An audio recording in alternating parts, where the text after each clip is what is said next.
नमस्कार, स्वागत है आपका हमारे YouTube चैनल पन्ना एजुकेशन पर। आज हम बात कर रहे हैं संविदा वर्ग 3 के इम्पोर्टेंट टॉपिक की। मैं ये वीडियो ज्यादा से ज्यादा 5 मिनट का ही बनाऊंगा ताकि आपका क्विक रिकैप हो सके एग्जाम के पर्पज से। सीधे अपन टॉपिक पर चलते हैं। जीन पियाजे, इससे रिलेटेड बहुत सारे क्वेश्चन आ रहे हैं, इसलिए मैंने पूरे इंपॉर्टेंट फैक्ट हैं वो लिख के रखे हैं। आपको सिर्फ वीडियो को 5 मिनट ध्यान से देखना है और आपको पूरा याद हो जाएगा। हम जीन पियाजे की बात करें तो जीन पियाजे 1886 में इनका जन्म है और ये स्विट्जरलैंड के निवासी है। ये इंपॉर्टेंट फैक्ट है, इसको याद रखना कि ये स्विट्जरलैंड के निवासी है। इनकी बुक है जो पूछी जाती है, the language of the thought of the child, ये 1923 में दी गई है। ये बुक का नाम याद रखना, the language of the thought of the child. अब आगे चलते हैं, इनके सिद्धांत को और क्या क्या नाम देते हैं उनको याद कर लें।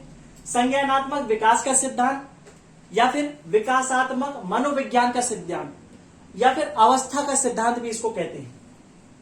अब इन्होंने एक लौते ऐसे मनोवैज्ञानिक है जिनने अपने बच्चों पर प्रयोग किया था, इसलिए बहुत ज्यादा विवादित थे।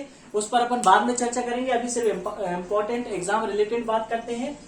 जब हमने देखा कि ये इतने सारे सिद्धांत हैं और इनने अपने बच्चों पर प्रयोग किया है, तो ऐसे और कौन से मनोवैज्ञानिक हैं जिनने दूसरों पर किए हैं। तो ये इंपॉर्टेंट फैक्ट है कि थांडाइक ने बिल्ली पर किया है, याद रखना, वन लाइनर है। पावला ने कुत्ते पर किया है, स्किनर ने चूहे पर, और कोहलर ने चिंपैंजी या बंदर आप कह सकते हैं उस पर किया है। तो ये आपको बहुत इंपॉर्टेंट है, आपको ये याद रखना है वन लाइनर फैक्ट पे। अब इनकी जो कुछ अवस्थाएं हैं जो इनने दिए हैं सिद्धांत, उसकी जो अवस्थाएं हैं वो 4 अवस्थाएं हैं। कौन कौन सी है? संवेदी गामक, संवेदी आपको समझ में आ रहा होगा। संवेग, संवेग कैसे इंद्रियों से कार्य करता है। अब इनने किसको इंद्री माना है? आंख को, कान को, नाक को, त्वचा को। त्वचा लोग भूल जाते हैं, इसलिए त्वचा आपको इंपॉर्टेंट याद रखना है कि इंद्री में उन्होंने त्वचा भी माना है, इसलिए इसको संवेदी गामक अवस्था और इंद्री गामक अवस्था भी कहा जाता है। इतना समझ में आ गया? हाँ, और एक चीज और, ये कहां से कहां तक होती है? तो 0 से लेके 2 वर्ष तक होती है। ये संवेदी गामक हो गई। इसके बाद हम आते हैं पूर्व संक्रियात्मक अवस्था। अब 2 तक हो गई, तो 2 से 7 वर्ष तक। इसमें क्या क्या होता है? सीधे पूछा जाता है कि ये खिलौने की आयु कहलाती है और बच्चों का जो भाषा का विकास प्रारंभ होता है इसी अवस्था से, 2 से 7 वर्ष।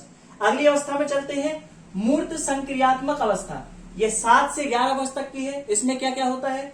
बच्चा चिंतन करने लगता है, तर्क करने लगता है, और दिन, तारीख, समय, आकार, भार, संख्या, क्रम, यानी इन सब चीजों में डिफरेंस पता करने लगता है। अनुपात भी निकालने लगता है, अनुपात का अंतर भी समझने लगता है मूर्त संक्रियात्मक अवस्था में। अब लास्ट की जो है, जो बहुत ज्यादा पूछी जाती है एग्जाम में, इसको औपचारिक या फिर अमूर्त संक्रियात्मक अवस्था भी कहते हैं।